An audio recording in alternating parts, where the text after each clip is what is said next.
అందరికీ మరణాత దేవునికి మహాకృపను బట్టి మరొకసారి దేవుని యొక్క వాక్యాన్ని నేర్చుకోవడానికి ప్రభు ఇచ్చిన ఆత్మీయ అవకాశానికి దేవునికి మహిమ కలుగునుగా. కామెంట్ సంఖ్యాకాండము 14వ అధ్యాయము 18వ వచనాన్ని ధ్యానించుకుందారు.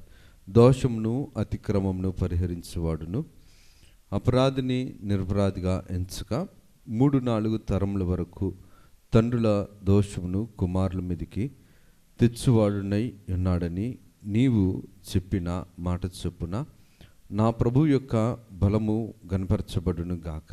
ప్రార్థన చేసుకుందారు. సర్వకృపానిధి దయగలిగిన తండ్రి, మీకు వందనాలయ్యా. కొద్దివారము దీవించండి, ఆశీర్వదించండి. మాతో మీరుండి నాయనా, శాపగ్రస్తమైన అతిక్రమ సంబంధమైన జీవితాల నుంచి మమ్మల్ని మీరు తప్పించి నీ ఆజ్ఞను అనుసరించి నీ కట్టడలను గైకొని నీ దైవ భీతిని దైవ జ్ఞానమును నైనా దీన మనసును సాత్వికమును మాకు అందించి మీరే మహిమను ఘనతను కీర్తిని ప్రభావములను పొందుమని మహిమనాథును శ్రేష్ఠ పాలకుడును ఏకరక్షకుడుకు యేసునామమును అడుగుచున్నాం తండ్రి, ఆమేన్. త్రిత్వ దేవుని దీవెన ఆశీర్వాదములు శుభములు మేలులు ఉపకారాలు తలంపులు తలాంతులు ప్రభు మెండుగా మనకు అనుగ్రహింపచేసి ప్రభువు మహిమ పొందును గాక. ఆమేన్. దేవుని యొక్క ఆత్మీయ జీవితంలో జాగ్రత్తగా మనం గమనిస్తే గనక ప్రభు రాయించిన మాట సంఖ్యాకాండములో పితరుల యొక్క దోషము 3 లేక 4 తరాల వరకు ఉంటుంది పిల్లల మీద. దేవుడు దోషం నుంచేవాడైతే దేవుడు ఎలాగవుతాడు? దోషమును పరిహారం చేసేవాడు, తరతరాలను కూడా ఉన్నతమైన స్థితిలో ఉంచేవాడు, పాప పరిహారం చేసేవాడు దేవుడు. ప్రతి తరములోనూ కూడా ప్రభువు పాపము లేకుండా చేయటానికి ప్రయత్నం చేస్తున్నాడు. సమయం ఇస్తున్నాడు, అవకాశం ఇస్తున్నాడు, ఆయుష్ ఇస్తున్నాడు. కానీ ఎన్ని తరాలు మారినా సరే పాపము ఎప్పుడూ కూడా పరిపక్వమవుతుంది. పాపము తన యొక్క కుయుక్తి రూపాన్ని మార్చుకుంటుంది. పాపము బానిసలుగా ఇంకా మనుషులను ఇంకా తన బానిసలుగానే చేసుకుంటుంది. పాపము యొక్క నైజము బానిసలుగా చేయటం, దాసులుగా చేయటం, పాపము తన వశంలో ఉంచుకోవాలని నిత్యము కూడా ఆసక్తి చూపిస్తుంది. అందుకని దేవుడు అంటున్న మాటను జాగ్రత్తగా గమనిస్తే గనక తండ్రులు పాపము చేస్తే కుమారులకు ఇవ్వటం అదేమి న్యాయం అని మానవునైజు అనిపించవచ్చు. పాపము చేత పోషింపబడి చెప్పేవాడు దేవుడు కాదు. పాపమును చేస్తూ బ్రతుకు అని చెప్పేవాడు దేవుడు కాదు.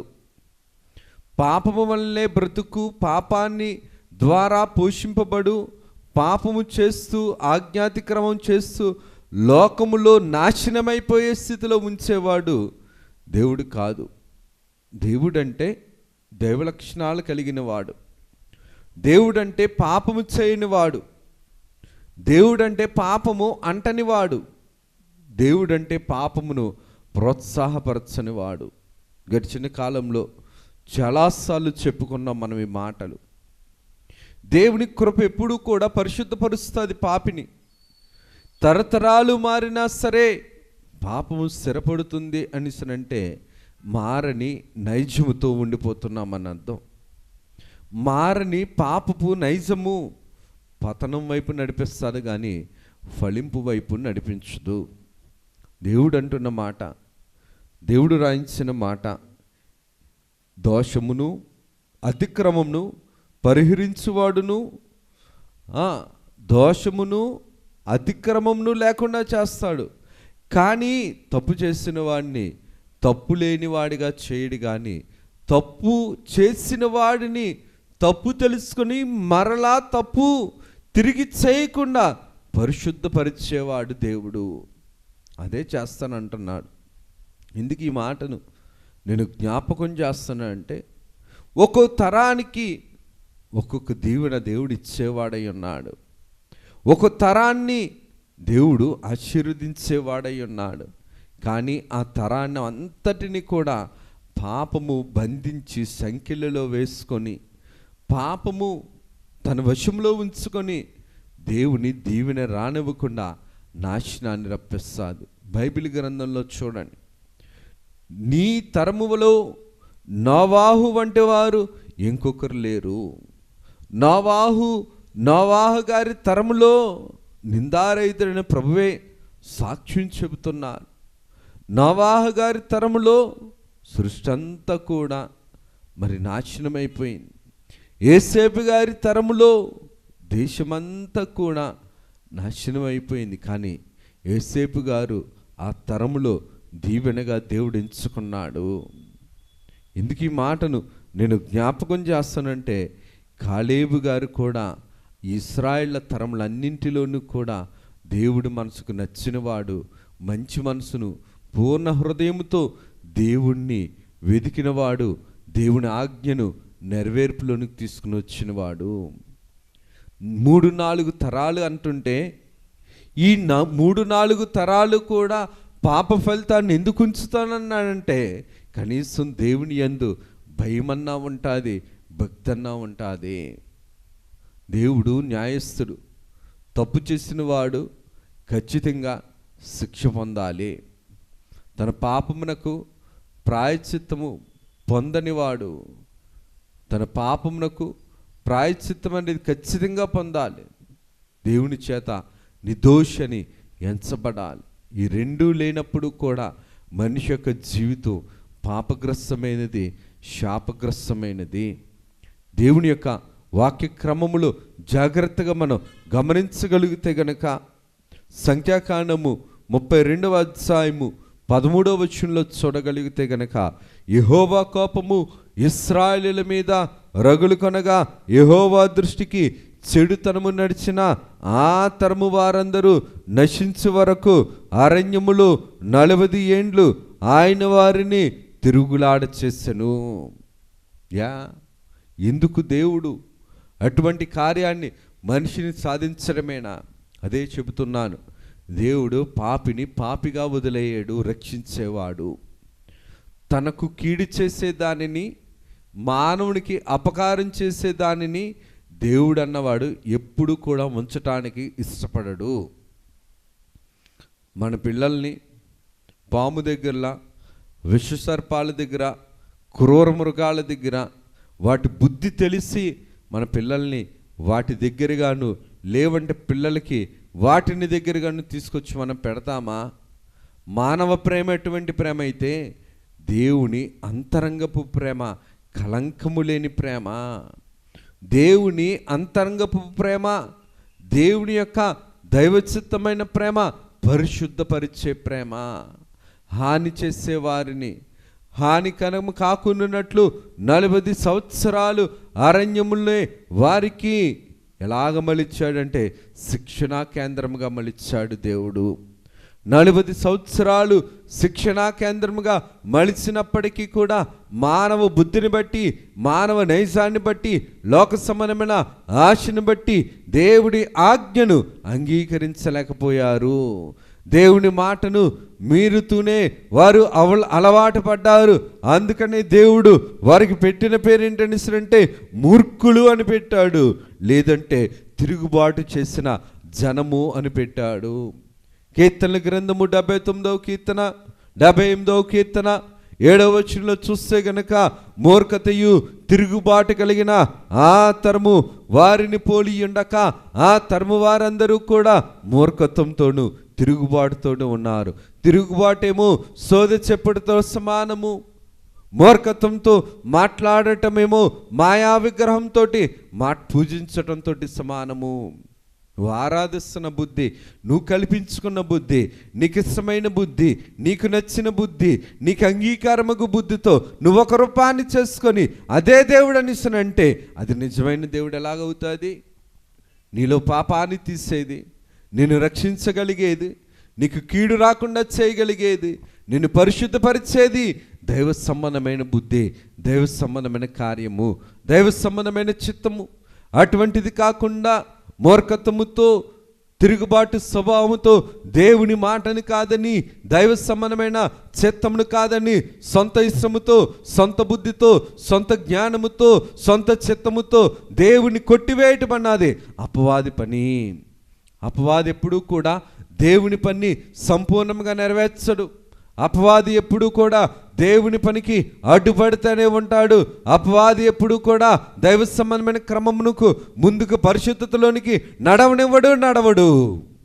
అందుకనే ప్రభువు అంటున్న మాట ఏంటనిస్తానంటే, ఇది తరతరముల యొక్క పాపము. తరతరాల పాపమును పరిహారం చేయగలిగే దేవుని దగ్గరకు మనం రాలేకపోతున్నామంటే మన యొక్క ఆత్మీయ జీవితం ఎంత పాపభీష్టమైన దుస్థితిలోనికి దిగజారిపోతుంది. అందుకని దేవుడు కూడా ఇది తరతరాలు అన్నాడు. విశ్రాంతి దినాన్ని తరతరాలు ఆరాధించాలి. అలాగున్నే పరిశుద్ధ మందిరంలో పురుషులు రావటం, పరిశుద్ధ మందిరంలో జరిగే ఈ యొక్క పురుషులు కుటుంబాలతో ఏకీభవించటం, దేవుడైన యెహోవా నేనే అని తరతరాలకు జ్ఞాపకార్థ నామమని తరతరాలను గురించి దేవుడు, మందిరము, దైవక్రమము, విశ్రాంతి దినము, ఆదివారపు క్రమము, దైవవాక్యములు, దేవుడి కట్టడలు, దేవుడి యొక్క న్యాయ విధానాలు, దేవుని యొక్క ఆజ్ఞలు, ఇవన్నీ కూడా దేవుడు మనల్ని ప్రేమించి దైవ సంబంధమైన బ్రతుకును నేర్పించడానికి, తర్ఫీదు ఇవ్వటానికి దేవుడు మనల్ని ఇక్కడ ఉంచుతున్నాడు. మరి మనం ఎక్కడ ఉంటున్నాం? మనం ఎక్కడ ఉండగలుగుతున్నాం? మనం ఉండటానికి మనం ఇష్టపడుతున్నామా? దైవ సన్నిధిలో మనల్ని మనం పరీక్షించుకోవలసిన వారమై ఉన్నాం. దేవుని మీద మనం తప్పు చేసి మనం లోకంలో తిరిగి దేవుని మీద మనం నేరం వేస్తున్నామంటే, దేవుని మీద నేరం వేసిన వాడు ఎవడంటే అపవాది. తన అయోగ్యతను ఒప్పుకోడు, తన పాపాన్ని ఒప్పుకోడు, తన ఇష్టాన్ని ఒప్పుకోడు, తన యొక్క లోక సంబంధమైన బ్రతుకును విడిచిపెట్టుకోడు, కానీ దేవుడి మీద నేరం వేస్తాడు. పనివాడు జీతానికి పాత్రుడు. పనికి మాలిన వాడు పనికి మాలిన పనులు చేసుకొని వచ్చి దేవుని దగ్గర నేరం వేస్తాడు. ఏం విత్తుతాడో అదే కోస్తాం. ఏ గింజలు విత్తుతామో ఆ పంటనే కోస్తాం. సృష్టి కూడా తన క్రమాన్ని ఇస్తుంది. మనిషి నైజం 40 సంవత్సరాలు అరణ్యములో పగలు మేఘస్తంభం గాను, రాత్రి అగ్నిస్తంభం గాను, వారి బట్టలు కూడా మాయలేదు, వారి కాలి గాయాలకు నడక కూడా గాయం అవ్వలేదు. వారికి, వారి పశువులకి, వారి బిడ్డలకి దేవుడు ఆహారాన్ని ఇచ్చాడు, నీటిని ఇచ్చాడు, మన్నాని ఇచ్చాడు. ఇన్ని సంవత్సరాలు ప్రభు కాపాడితే కనీసం కాపాడుతున్న ప్రభు యొక్క హృదయాన్ని తెలుసుకోలేని పాప నైజము, మానవ నైజం కలిగిన మూర్ఖులుగా ఉండిపోయారు. కాబట్టి వీరు వాగ్దాన భూమి వైపు వీరు వెళుతున్నప్పటికీ కూడా ఆ భూమిని చేరలేకపోయారు. చేరగలిగిన ఒక కాలేబు మాత్రమే. ప్రభు అంటున్న మాట ఏంటంటే, బహు కోపపడి నేను మీ పితరులకు ఇచ్చిన ప్రమాణం చేసిన ఆ మంచి భూమిని ఈ చెడుతము వారిలో ఉన్న ఎప్పేపు కుమారుడైన కాలేబు తప్ప మరి ఎవడును చూడడు. ఎంత చెడ్డతరం! దేవుని దగ్గర ఉపకారం పొంది దేవుని ద్వారా అపకారం తొలగించుకొని దేవుని యొక్క విలువను తగ్గిస్తున్నవారు, అగౌరవపరుస్తున్నవారు, మర్యాదగా లేనివారు, లోక సంబంధం బ్రతుకు కోసం దేవుని కూడా విడిచిపెట్టిన వారు. అందుకని దేవుడు వీరికి పెట్టిన పేరేంటనిస్తానంటే చెడ్డతనము వారు. కీర్తనలు 78వ కీర్తన ప్రకారం చూస్తే కనుక వీరు మూర్ఖులు, వీరు తిరుగుబాటు చేసిన వారు. మానవ నైజం మూర్ఖత్వంగా ఉంటుంది. ఎన్నిసార్లు చెప్పినా సరే, ఎన్నిసార్లు దేవుడు చెప్పిస్తున్నా సరే స్వభావాన్ని మార్చుకోవడానికి ఇష్టపడని వాడు, నైజాన్ని విడిచిపెట్టని వాడు దేవుని దృష్టిలో అతి మూర్ఖుడు. సామెతల గ్రంథంలో కూడా ప్రభు ఇదే మాట రాయిస్తాడు. ఒక మనుషుని యొక్క జీవితం కీడు చేసి సంతోషిస్తాడు. అతి మూర్ఖుడు ప్రవక్తని యందు ఉల్లాసపడతాడు. తన బుద్ధే, తన స్థితే తనకు దేవుడు తన బుద్ధే తను బ్రతికిస్తాదని అనుకుంటాడు పాపి. తన బుద్ధే తను పోషిస్తాడనుకుంటాడు పాపం చేసిన. తన మోసకరమైన కపటకమైన జీవితమే తన బిడ్డలకు రక్షణ అనుకుంటాడు. లోకంలో ఉన్నవాడు లోకమే వేషధారణ రూపం ధరించుకున్న సైతాను స్వభావం కలిగిన స్థానము. లోకములో వేషధారణ ఉంది, సైతానులో వేషధారణ ఉంది. సంఘములో కూడా అదే బుద్ధితోటి వచ్చి దేవుని మాటను వినకపోవటం, దేవుని మాటను తృణీకరించడం, దేవుని మాటను కాదని సొంత బుద్ధితో భక్తిని నడిపించుకోవడం అన్నది దేవుని దృష్టిలో ఎటువంటిది అనిసనంటే 3-4 తరాల వరకు కూడా అది కీడును కూడబెట్టేదే కాడి, కీడును పరిహారం చేసే బుద్ధులు కావు. అందుకని దేవుని యొక్క ఆత్మీయ కార్యక్రమంలో జాగ్రత్తగా మనం గమనించగలిగితే గనక, దేవుడు రాయించిన మాటను చూడగలిగితే గనక, సామెతల గ్రంథము 30 సామెతలు అనగా 30 అధ్యాయం 12వ వచనంలో చూడగలిగితే గనక, తమ దృష్టికి తాము శుద్ధులై తమ మాలిన్యమును నుండి కడుగుకొనని వారి తరము కలదు. ఈరోజు మనం కడుక్కుంటున్నామా? దేవుని దగ్గర మన అయోగ్యతను మనం ఒప్పుకోగలుగుతున్నామా? మన పాపాలను మనం ఒప్పుకోగలుగుతున్నామా? మన అవిధేయతను దేవుని దగ్గర ఒప్పుకోగలుగుతున్నామా? మన యొక్క బలహీనతలను దేవుని దగ్గర ఒప్పుకోగలుగుతున్నామా? దేవుడు రాయించిన మాట, తమ దృష్టికి తాము శుద్ధులై తమ మాలిన్యము నుండి కడగబడని వారి తరము కలదు. ఆనాడు 40 సంవత్సరాలు దేవుడు వారికి అవకాశం ఇచ్చినా, వారు నడిపిస్తున్నా సరే విలువ తక్కువగా చూశారు. ఈనాడు దేవుడు మనకు అవకాశం ఇస్తున్నాడు. అందుకనే ప్రభువు ఒక చోట రాయిస్తాడు, ధూళి ఎగిరిపోయినట్లు, గాలిలో ధూళి ఎగిరిపోయినట్లు సమయమును గడుపుకుంటున్నావు కదా నీవు. నీ పరిస్థితి ఎలాగుంటుందో నువ్వు ఒకసారి తెలుసుకో. ఎగిరిపోయినా ధూళి కనబడుతుందే, కనబడదే, చేతికి దక్కదే, దానికి విలువ లేదు. పాపముతో బ్రతుకుతుండేటప్పుడు, దేవునికి దూరస్తులుగా బ్రతుకుతుండేటప్పుడు, దేవుని కార్యక్రమాలకు విధేయత లేనవుతున్నప్పుడు, అటువంటి సమయము, అటువంటి భయభక్తులు లేని దైవ భక్తి దేవుని దృష్టిలో ఎటువంటిది అనిస్తునంటే చెడ్డతరము వంటిది, చెడ్డతరము వంటిది. అందుకనే ప్రభు అంటున్న ఒక తరము కలదు, ఆ తరములో కనీసం పాపాన్ని ఒప్పుకోలేని వారు ఉంటారు. పాపాన్ని దిద్దుకోకుండా, సరిచేసుకోకుండా, పరిశుద్ధను ఆశించకుండా దేవుడి మీద నేరం వేసేవారు ఉంటారు. అపరిశుద్ధతనే గొప్ప భాగ్యముగా ఎంచుకొని పాప నైజముతో తరతరాలు బ్రతకాలని కోరుకునే ఒక తరం ఉంటుంది. ఆ తరము ఎటువంటి తరం అనిస్తుందంటే, దేవుని దృష్టిలో మనం జాగ్రత్తగా చూడగలిగితే మాలిన్యము నుండి కడగబడని వారి తరము, దేవుని యొక్క పరిశుద్ధతని చేరని తరము, చేతకాని వారిగా మలుస్తుంది. చెడు తరము, చేతకాని వారిగా ఎడారిలో ఎండునాకులు రాలిపోయినట్లు రాలిపోయారు. వారి యొక్క బుద్ధి వారిని రాల్చింది. వారి యొక్క స్వార్థము, వారి యొక్క లోకాశ వారిని ఆ యొక్క ఎడారిలో నిర్జీవులను చేసింది. వాగ్దాన భూమిలోనికి చేరలేకపోయారు.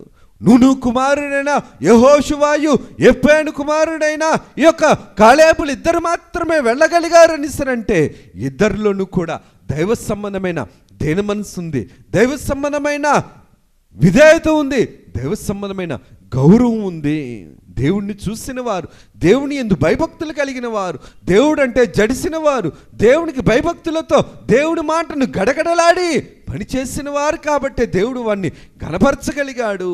అందుకనే కాలేబు విషయంలో మంచి మనసు కలిగిన వాడు, పూర్ణ హృదయముతో పనిచేసిన వాడు. ఇందుకు ఈ మాటను నేను జ్ఞాపకం చేస్తున్నాను అనేసనంటే, మన బుద్ధి మనకి దీవెని తీసుకురావాలి కానీ కీడు తీసుకురాకూడదు.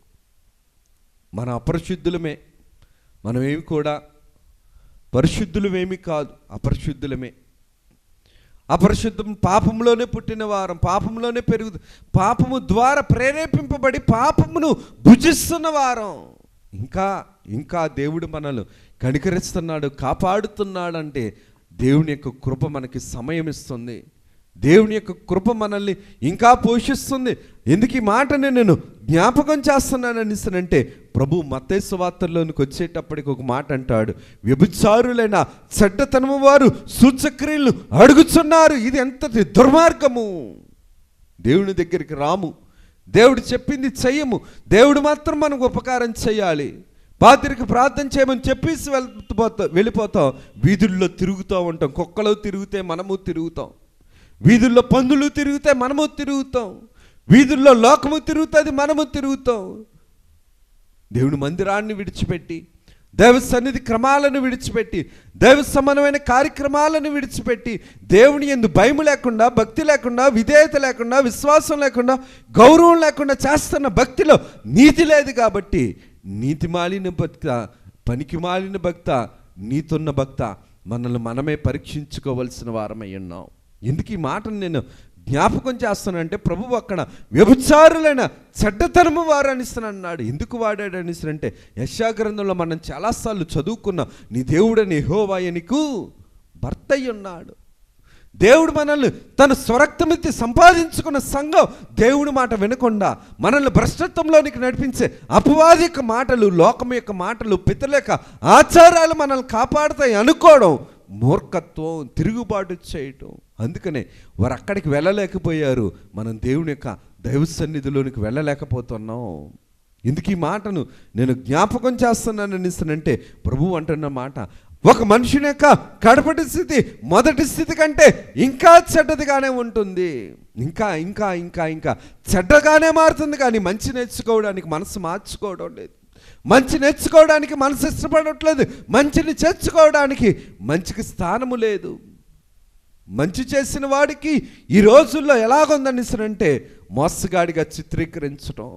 ఎందుకు ఈ మాటను నేను జ్ఞాపకం చేస్తున్నానంటే, దేవుడిని మోసం చేయొద్దు, భక్తిలో మోసంగా ఉండొద్దు.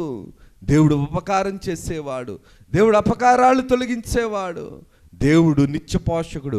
నిత్య పోషకుడైన దేవుణ్ణి కాదని నీతి కోసము ఆకలి తప్పిగలవాడు ధన్యుడైంది దేవుడి మాట చెబుతుంటే, పూట కూటి కోసం జసత్వాన్ని అమ్ముకున్న యాషావుకు ఈ కాలంలో దేవుణ్ణి విడిచిపెట్టి పూట కూటి కోసం, పొట్ట కోసం, బిడ్డల కోసం పాపంలో పడిపోతున్న మన యొక్క అయోగ్యత ఏ వరుసలో ఉందో మనకు మనమే ప్రశ్నించుకోవలసిన వారమై ఉన్నాం. యాషావు పూట కూటి కోసం జ్యేష్ఠత్వాన్ని చంపుకున్నాడు, ఏర్పాటులో నుంచి బయటకు వచ్చేసాడు. పూట కూటి కోసం దేవుణ్ణి చంపుతున్నావనిస్తానంటే నీ పూట కూటి తరతరాలను బ్రతికించేదా, తరతరాలను శాపంగా ఉంచేదా? మనల్ని మన భక్తిని దేవుని యొక్క వాక్యాన్ని బట్టి కొలత వేసుకొని సరిచేసుకోవలసిన వారమై ఉన్నాం. ఎందుకు ఈ మాటను నేను జ్ఞాపకం చేస్తున్నాను అనేసానంటే, లోకములో మూర్ఖతరము ఉంది. అపోస్తలుడైన పౌలు గారు కూడా ఇదే మాట అంటారు. 2వ అధ్యాయము అపోస్తల కార్యాలు 2వ అధ్యాయము 40వ వచనంలో ప్రభు రాయించిన మాట, మీరు మూర్ఖులకు ఈ తరము వారికి వేరే రక్షణ పొందండి, వేరే రక్షణ పొందండి. మనం వేరుగా ఉన్నాం, వారిలోనే ఉంటాం. దుష్టుడు ఆలోచన చెప్పున్నప్పుడు పాపుల మార్గమును నిలువక అపహాసకులు కూర్చున్నక యెహోవా ధర్మశాస్త్రమును దివారాత్రులు ధ్యానించేవాడు ధన్యుడని చిన్నప్పటి నుంచి మనం వింటాం.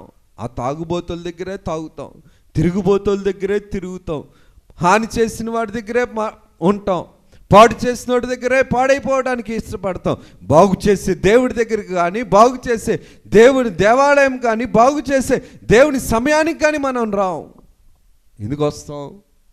లోకం ఉంది కదా, పాపం ఉంది కదా, నైజం ఉంది కదా, మూర్ఖత్వం ఉంది కదా, తిరుగుబాటుతనం ఉంది. తిరుగుబాటుతనం ఉండేటప్పుడు విధేయత ఎక్కడ ఉంటుంది, విశ్వాసం ఎక్కడ ఉంటుంది, వినయం ఎక్కడ ఉంటుంది, గౌరవం ఎక్కడ ఉంటుంది, మర్యాద ఎక్కడ ఉంటుంది? జాగ్రత్త, మోసపోకుడి, దేవుడు విక్రింపబడు. ఎందుకు ఈ మాటల్లో నేను జ్ఞాపకం చేస్తున్నాను అనేసానంటే, కానీ ఎన్ని తరాలు ఎలాగున్నప్పటికీ కూడా అపోస్తలుడైన పౌలు గారు 13వ అధ్యాయంలో 36వ వచనంలో ఒక మాట రాయిస్తాడు. దావీదు గారు దేవుని సంకల్పం చెప్పున తన తరము వారందరికీ కూడా మంచి సేవ చేసి చివరకు ముగించాడు. కానీ ప్రభువు అంటున్న మాట ఏంటనేసానంటే, మొదటి స్థితి కంటే కడపటి స్థితి ఇంకా చెడ్డతరముగా ఉంది ఈ దుష్టతరము వారికి. మన స్థితి ఎలాగుంది?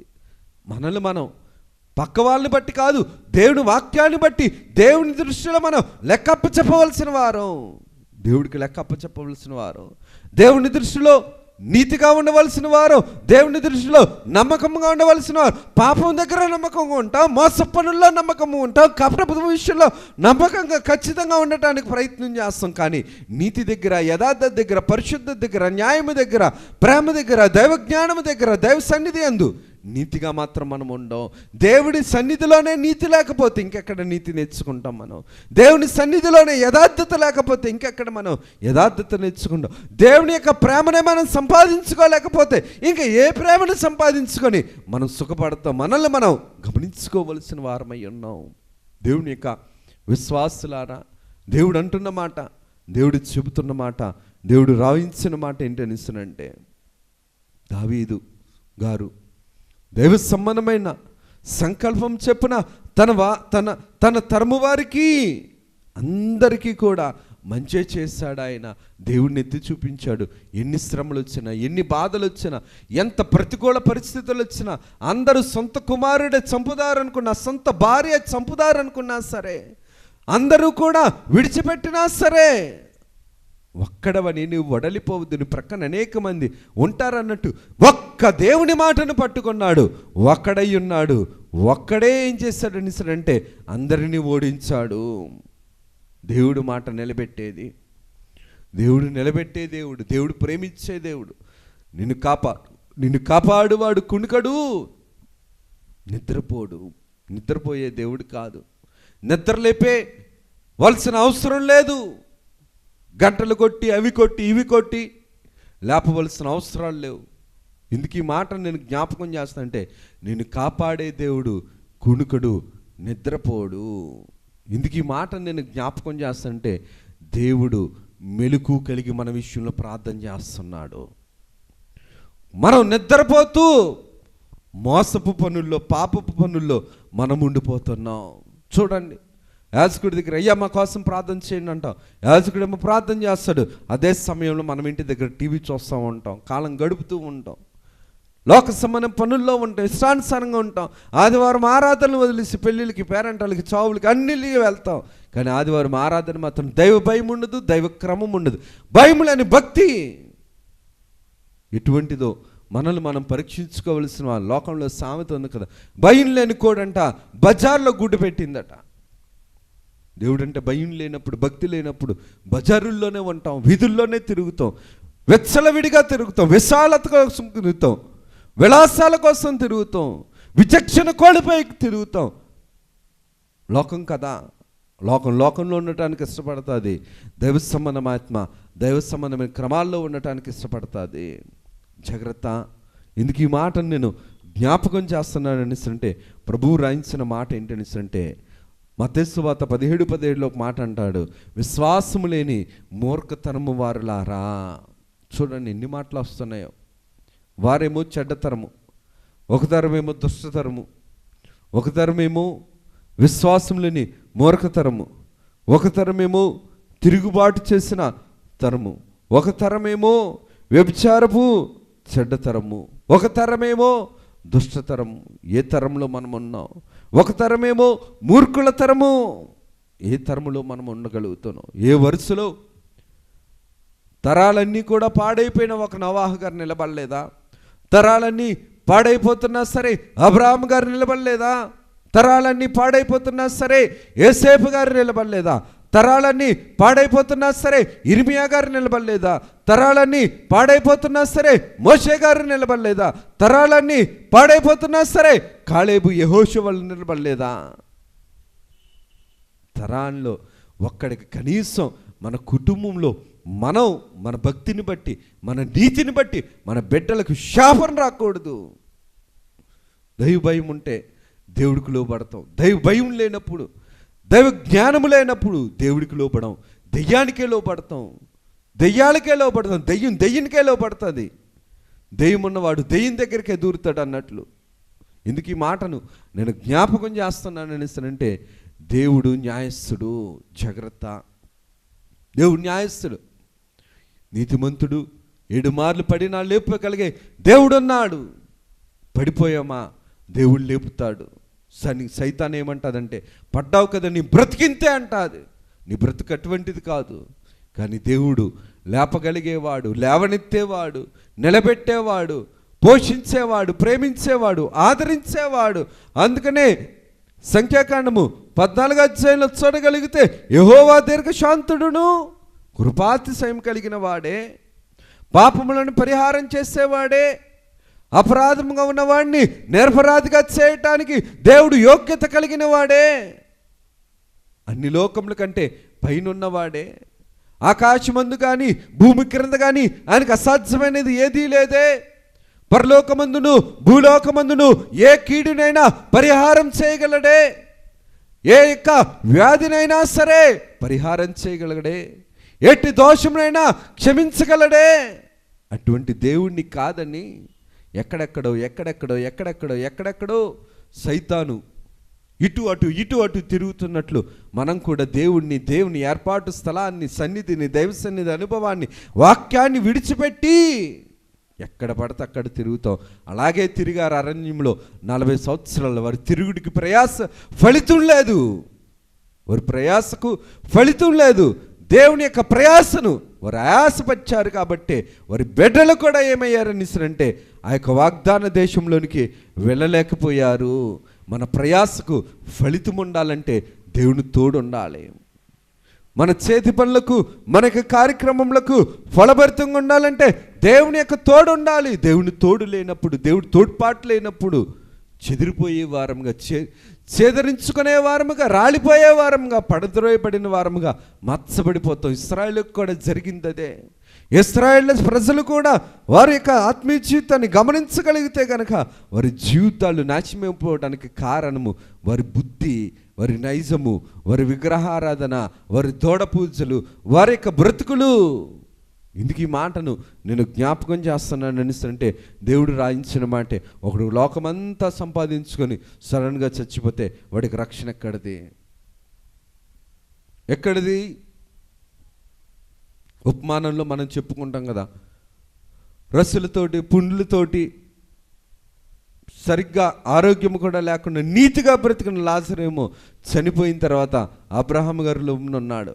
లోకంలో సౌఖ్యంగా బ్రతికాడు, ఉన్నతంగా బ్రతికాడు, ధనికుడిగా బ్రతికాడు, ఘనంగా బ్రతికాడు, లోకం మెచ్చుకునేలాగా బ్రతికాడు, దేవుడు చీ అనేలాగా బ్రతికాడు. అడెక్కడున్నాడు? అగ్ని ఆరదు, పురుగు చావదు. మనము ఏ వరుసలో ఉండగలుగుతాం? మనల్ని మనం ప్రశ్నించుకోవలసిన వారమైన దేవుడి కొద్ది మాటలు మన వినికిడిలో దీవించి ప్రభు మహిమ పొందును గాక. ఆమేన్. సర్వోపకారుడా, సర్వశక్తిమంతుడా, మహిమ కలిగిన తండ్రి, మీ కొందనాలు, స్తుతులు, స్తోత్రాలైనా దీవించండి, ఆశీర్వదించండి, కనికరించండి, కాపాడండి. నీ ఆజ్ఞలను, నీ కట్టడలను, నీ విధులను, నీ యొక్క న్యాయస్థితిని అంతటినీ నీ బుద్ధితో, నీ జ్ఞానముతో, నీ దైవలక్షణ స్థితితో, భయభక్తులతో ఆచరించగలిగే జ్ఞాన విధేయతలు మాకు, మా యొక్క ఆత్మీయ జీవితానికి మీరు అందించండి, మీరు నేర్పించండి, మీరు పోషించండి, మీరు బలపరచండి. ఆత్మీయ కార్యక్రమాలు మీరు నడిపించుకోనండి అయ్యా. మేము లోకానికి కాదే లెక్కప్ప చెప్పుకోవాల్సిన వారం, నీకు లెక్కప్ప చెప్పుకోవాలి. నీ లెక్కల్లో మేము తేలిపోయే వారముగా ఉండిపోకూడదు. మినేటికేల్ ఉఫార్సియస్, నిన్ను, నీ రాజ్యాన్ని తీసివేస్తాను, నువ్వు తేలిపోయావు అన్నట్లు మా జీవితాలు ఉండకూడదయ్యా. అయ్యా, ఒక తరానికి నోవాహులాగా, ఒక తరానికి అబ్రహాంలో, ఒక తరంలో యేసేపులాగా, ఒక తరంలో కాలేబు వలె, ఒక తరంలో యెహోషువ వలె నువ్వు కొద్ది మందిని ఎంచుకున్నావు. అటువంటి భక్తిని, అటువంటి విశ్వాసాన్ని, అటువంటి నేర్పును, అటువంటి దైవ భయభక్తులను మాకు, మా ఆత్మీయ జీవితానికి మీరు అందించి మీరు మహిమను పొందమని వాక్యనాథుడును, శ్రేష్ఠ పాలకుడును, ఏకరక్షకుడు, నిత్య రక్షకుడు, నిత్య జీవాధిపతిగు యేసు నామమున అడుగుచున్నాం తండ్రి. ఆమేన్. త్రిత్వదేవుని దైవాశీర్వాదములతో దైవ ఫలములు, దైవ వరములు, దైవ సంబంధమైన ఆత్మీయ జ్ఞానములు, ఆత్మీయ విలువలు, ధన్యతలు ప్రభు మనందరకు మెండుగా అనుగ్రహింపచేసి ప్రభువు మహిమ పొందును గాక. ఆమేన్. అందరికీ మరణాత.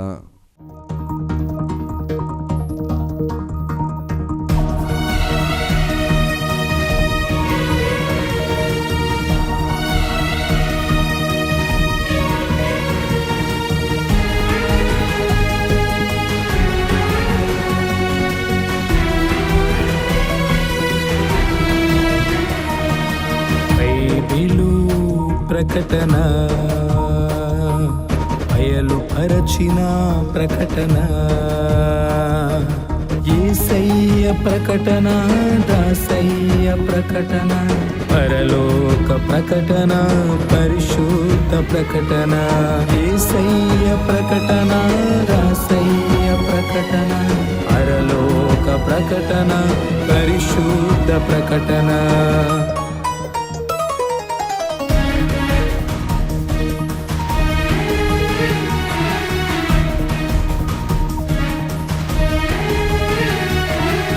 ప్రకటన, బైబిలు ప్రకటన,